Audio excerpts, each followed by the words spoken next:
नमस्कार, मी सुशांत जगन्नाथ वाटते. मराठी पेजमध्ये तुम्हा सर्वांचं स्वागत आहे. तर आज आपल्याबरोबर आहेत वरुण सर आणि यशराज सर. प्रथमतः वरुण सर, तुम्हाला 1, 2, 3, 4 या सिनेमासाठी खूप खूप अभिनंदन.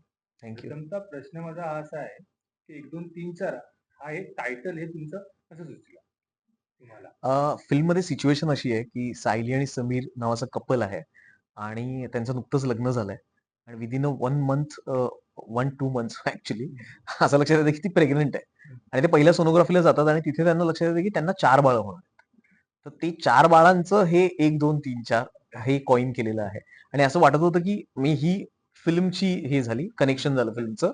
पण 1, 2, 3, 4 हे इतकं पटकन सांगता येण्यासारखं आहे ना, मला कायम असं वाटतं, की ज्या सिनेमांची नावं पटकन तुला सांगता येतात. कुठला सिनेमा बघितलास? 1, 2, 3, 4.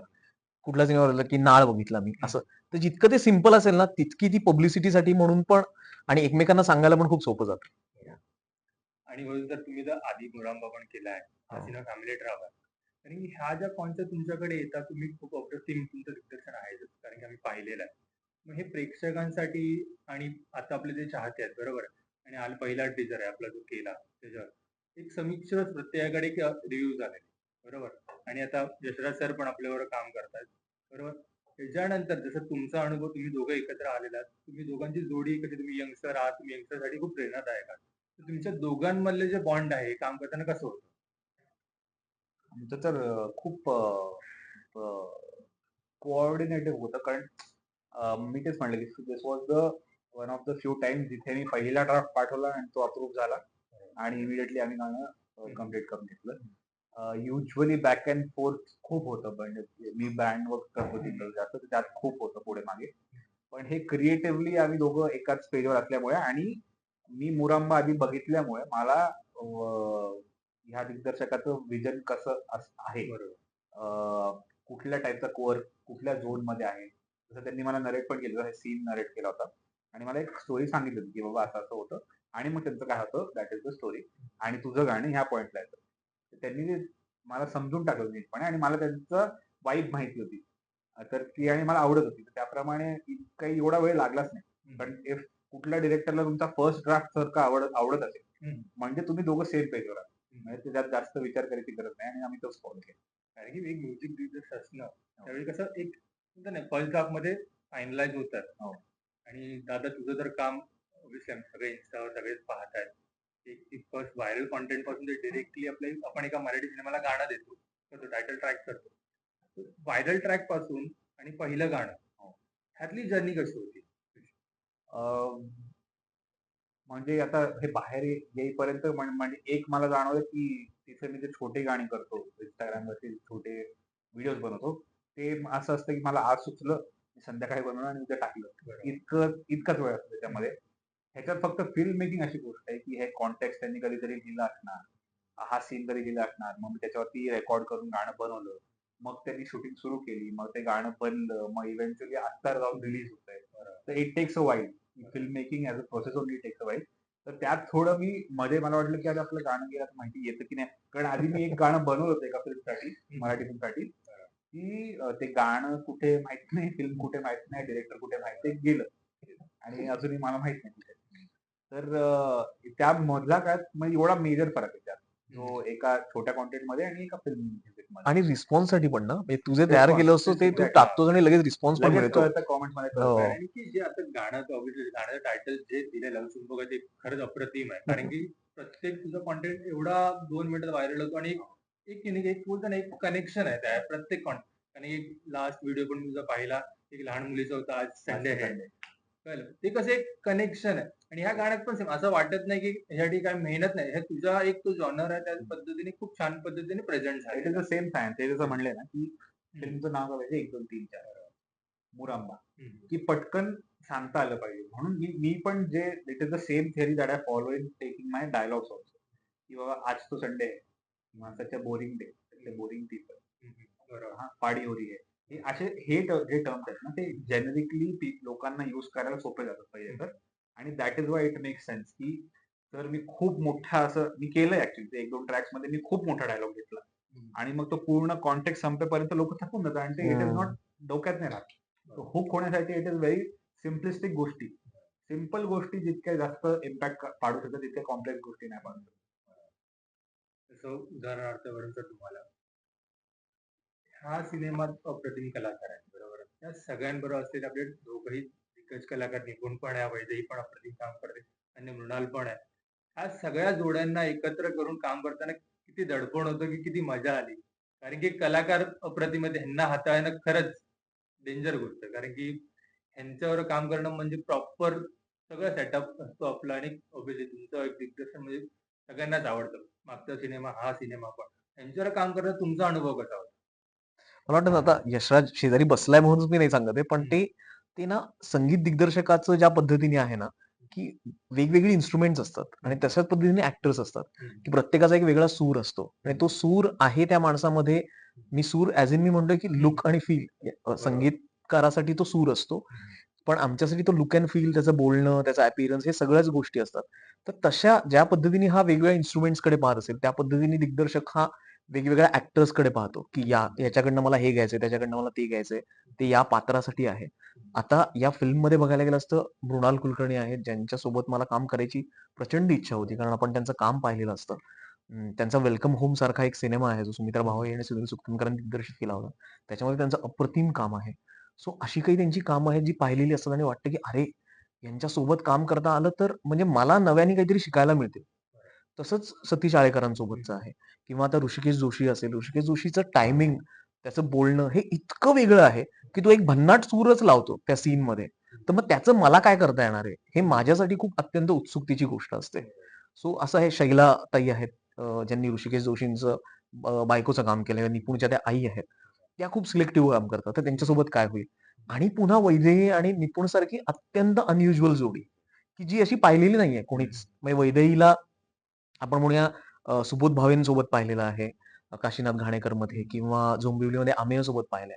पण कधीच लोकांनी ही कल्पना केली नसेल, की वैदेही आणि निपुण ही जोडी आहे. पण त्याला मुळात कारण हेच होतं, की फिल्ममध्ये त्या जोडीसोबत जे होणार आहे, ते इतकं अनयुज्युअल आहे, की ती जोडी अनयुज्युअलच पाहिजे. बरोबर. तसं मी यशा तुझ्याकडे येतो. संभाजीनगर, औरंगाबाद, मुंबई हा प्रवास खूप लांब, बरोबर आहे. पण मला एक प्रश्न सतत येतोय, हं. की जेव्हा तो फर्स्ट व्हिडिओ जेव्हा आपला येतो, हो. तर आपण येतो आणि त्यानंतर 2 मिलियन हो. ती जर्नी खरंच लोकांना काय वाटतं, की 2 मिलियन म्हणजे येणारे एकदा सक्सेस भेटलाय, हं, हं, संपलं. हं. तर ती जर्नी करताना आलेला तो तुझा स्ट्रगल होता, की स्ट्रगल बोलू शकत नाही, ती एक मजा असते. हो. एक प्रवास हे खूप अप्रतिम असतो. त्या प्रवासाचा फर्स्ट व्हिडिओ हो. आणि मराठी चित्रपटातील तुझं पहिलं गाणं. हां, हां. फर्स्ट थॉट कसा होता, की पहिलं गाणं, पहिला जे तू एक व्हायरल कंटेंट केला असशील आणि हे गाणं, ह्यातला बेस्ट मोमेंट कोणता होता? स्ट्रगलच असतो. तुम्ही हं, हं. बरोबर बोललात. कारण स्ट्रगलच असतो. पहिलं एक काय होतं, की आता समजा एक क्रिएटर आहे आणि त्याचा पहिला व्हिडिओ खूप व्हायरल गेला. हं, हां, आणि त्याचे काहीतरी 95 मिलियन व्ह्यूज असे झाले. हं. तर आता त्याच्यानंतर काय करायचं? आता 95 पासून तुम्ही 96 मिलियनला नाही गेला, तर त्याच्यानंतर तुम्ही जे करता ते इज डाउनफॉल. बरोबर. हे मला माहिती होतं. त्या दिवशीच मला ज्या दिवशी व्हिडिओ व्हायरल गेला त्या एका आठवड्यात मला कळलं, आता मी इथून पुढे काय करेल? बरोबर. It has to cross this hmm, unless it is an unsuccessful thing बरोबर. For people. हं, पण माझ्यासाठी तर ठीक होतं. If I have to sustain, I have to keep on doing it. Even if I remain at 95 it is fine. Hmm. But pressure तिकडे असतं, की आता मी हे तर झालं, आता हे तर मी प्रेसिडेंट नव्हतं केलं, सडनली भेटलं. हे माझ्या आपोआप झालंय. हं, आता मी पुढे असं काय करू, की ह्याला मॅच करता येईल? तर द बरोबर. Entire pressure for the entire year हं, फॉर मी वॉज की बाबा हे at least I should be able to maintain this graph. हं, तर तो स्ट्रगल तिकडे असतो, की आता मी अजून काय वेगळं करू? कारण ते एक गोष्ट चालते कारण ती फ्रेश असते. हं. आता दुसऱ्यांदा परत केली तर फ्रेश नसते. बरोबर. तर तितकं ते पीक खूप हं, अवघड असतं टच करणं. तर मी कॉन्शियसली जर आता तुम्ही बघाल तर जो आज तो संडे तुम्ही जे बघताय ते हं. त्याचं डायलॉग मॅशअप, पण त्यात पण मी काहीतरी वेगळं करायचा प्रयत्न करतो. एआय टाकतो, त्यात आवाज मिक्स करतो, काहीतरी वेगळं करतो. जर मी तोच फॉर्मॅट परत करत गेलो, तर एका पॉइंटला लोकं बोर होऊन जातील. आणि तो मी मुद्दामून तो कमी केला आणि त्याला त्याला कमी करायचा प्रयत्न करतो, की मग स्ट्रगल इज देअर. पण ते किती मेंटेन करायचं? एक प्रेक्षक म्हणून जसं तू बोलून सांगितलं. हं. पण त्या ह्याच्यात पण मजा काय असते माहिती आहे? तुझ्या त्या व्हिडिओमध्ये प्रेक्षक म्हणून हो. दिसतो. एक डायलॉग परत तुझा व्हॉइस परत एक हो. दुसरा व्हॉइस. ते युनिकनेस किती जणांनी करण्याचा प्रयत्न केला, पण ते हो. झालं नाही. हो. पण तुझ्या प्रत्येक व्हिडिओमध्ये खरं त्यासाठी खूप खूप शुभेच्छा. तू असून ते व्हिडिओज करत राहा. प्रेक्षकांना खूप आवडतात. खूप छान वाटतं, खूप मजा येते.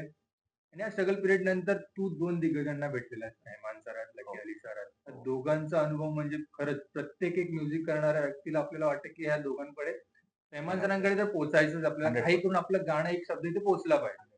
बरोबर? मग तो अनुभव कसा होता रेहमान सरांचा, लकी अली सरांचा? तो व्हॅलिडेशन अशी गोष्ट आहे ना, म्हणजे सोशल मीडियावरच लोकं व्हॅलिडेशनसाठी येतात असं मला वाटतं. आणि मी पण. मला खूप आवडतं व्हॅलिडेशन.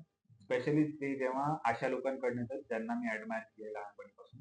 त्यांना माहिती आहे मला माहिती आहे की त्यांना म्युझिक केवढं माहिती आहे. त्यांचे musical knowledge is way beyond our thinking capacity. त्यांनी कुठल्यातरी इंटरव्ह्यूमध्ये या सरांनी त्यांना कोणतरी विचारलं, की आजकाल जे म्युझिक सोबत लोकं वेगळं-वेगळं करतात त्याच्यावर तुमचं काय म्हणणं आहे? तर त्यांनी असं बोलता-बोलता म्हणे मी सगळ्या प्रकारचे म्युझिक कन्झ्युम करतो. माझं त्यात काही बायस नसतं. आणि आजकाल तो नवीन मुलगा आलाय ना काहीतरी त्याचं नाव काय असं यशराज मुखाटे कोणतरी त्याला हो, सजेस्ट ओ केलं. हो, हो. तर तो जे काम करतो तो डायलॉग लिहून बरोबर. काहीतरी करतो ते मला आवडतं तसं. तर मग कोणीतरी मला ती क्लिप कापून पाठवली. की बघ तुझ्याबद्दल बोलतायत इकडे. म्हणजे मी वेडा वॉव! झालो होतो. This was before I took his interview. तर मला माहिती होतं की इंटरनेटमुळे हे त्यांच्यापर्यंत पोहोचलंय. की जितकं लोकांनी प्रतिसाद दिला, जितकं लोकांनी प्रेम दिलं, ते त्यांच्याकडे पोहोचलं होतं. तर ते माझ्यासाठी खूप मोठं व्हॅलिडेशन होतं, की ह्या माणसापर्यंत ते गेलं आणि त्याला ते आवडले. हे ह्यात त्यांचं पण मोठेपण आहे, की कारण असे पण आर्टिस्ट असतात, ज्यांना नवीन काहीच आवडत नाही. त्यांचं असं असतं, की हे खराब आहे यार. म्युझिक तर आमच्या काळात होतं.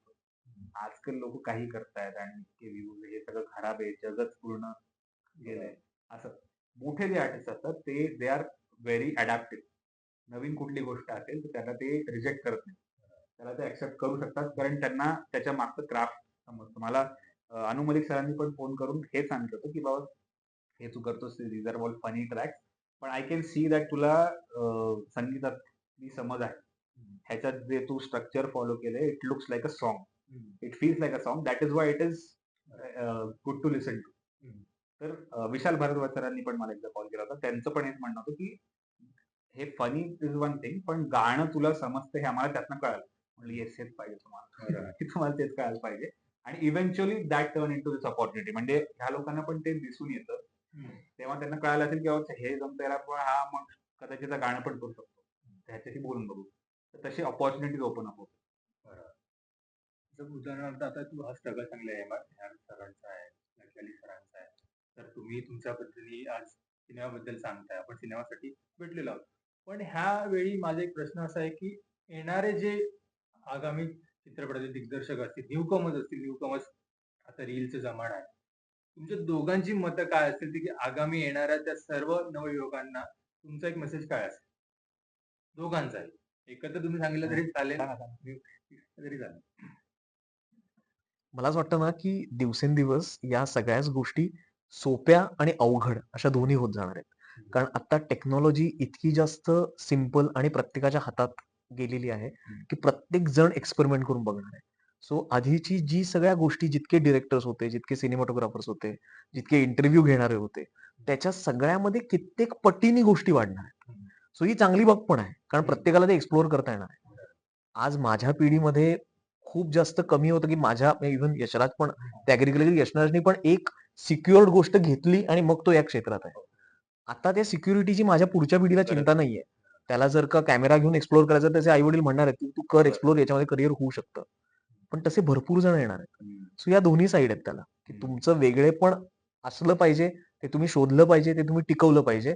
कारण भरपूर जण आहेत. पण टेक्नॉलॉजी चांगली साईड ही पण आहे, की ते वेगळेपण शोधणं खूप सिंपल होऊन जाणार आहे. ते टूल तुमच्या हातात असणार आहे. तुम्हाला कोणाकडे जाऊन त्याच्यासाठी मागणी करावी लागणार नाही. सिंपल गोष्ट आहे. म्हणजे आता मी ॲज अ कंपोजर प्रत्येक कंपोजरला असं असतं, की हे मी चाल बनवली. अरे ही चाल समजा ह्या सिंगरने गायली असती तर हे कसं ऐकू येईल? तर त्याला ॲक्सेस नसतो ना त्या सिंगरचा नेहमी. प्रत्येक कंपोजरला नसतो. असला तरी इट इज डिफिकल्ट म्हणजे this is more inconvenient to get a singer आणि त्याला ते गाऊन बघायला पाहिजे. आणि मग ते नाही जमलं तर त्याला सांगायचं, की बाबा जमत नाही थोडंसं. पण तेच एआयने आता शक्य आहे. शक्य आहे. बरोबर. मग तुम्ही व्हॉइस ट्रेन करू शकता. त्यात तुम्ही टाकून बघू शकता जमतंय का हा सिंगर नको नाही. हे जमतंय का? हां, मग आता ह्याला आपण बोलवूया. किंवा नाही पण बोलूया. कधी-कधी त्याच्यात पण होऊन जातं. फक्त त्याच्याकडनं राइट्स घेऊया आणि गाणं बनवूया. तर इतकं सोपं होऊन जाईल. पण हे ते जसं म्हणतात, की सोपं झाल्यामुळे खूप लोकं करतील. बरोबर. खूप लोक करतील, it will be difficult to maintain your own काय म्हणतात uniqueness and then cut through. बरोबर आहे. तर पुन्हा एकदा आपण सिनेमाकडे येतोय. 1, 2, 3, 4 सिनेमा 2 गाणी आपली रिलीज झालेली आहेत आणि ऑब्व्हियसली तू आता आमच्याबरोबर आहेस, तर तुझ्याकडून 2 शब्द खरंच ऐकायला आवडतील आम्हाला. 2 शब्द प्रेक्षकांसाठी. ते ऍक्च्युली जे फनी आहे थोडं, तर म्हणून मी कारण ते त्या पॉइंटला येतं फिल्म मध्ये, जे त्यांना कळतं की त्यांचे लोचे झाले राईट. तर म्हणून आम्ही असं गाणं म्हणत होतो की लव चुंबक लोचे झाले झाले लवलोचे हे जंबल लोचे झाले झाले लवलोचे. धन्यवाद, धन्यवाद. Thank so much. सो आमचा 1, 2, 3, 4 हा सिनेमा या 19 जुलैला चित्रपटगृहांमध्ये येणार आहे. सो आम्ही म्हणतो तसं 1, 2, 3, 4 गर्दी करा फार. हे कितीही चीझी लाईन असली तरीही चित्रपट हा खूप छान आहे. सगळ्यांना आवडेल असा आहे. सो तुम्ही नक्की बघा.